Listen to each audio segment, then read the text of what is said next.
Welcome to a Foxy Tech Tips tutorial on enabling and disabling data collection for ads on Kindle Paperwhite. If you find this tutorial helpful, please consider subscribing to my channel and liking the video.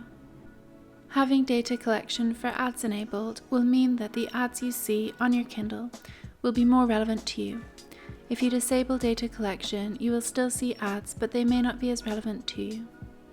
From the Kindle homepage, tap the three dots button in the top right.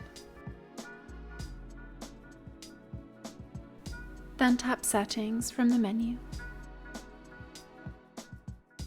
In Settings, tap Device Options. Choose Advanced Options from the bottom of the list.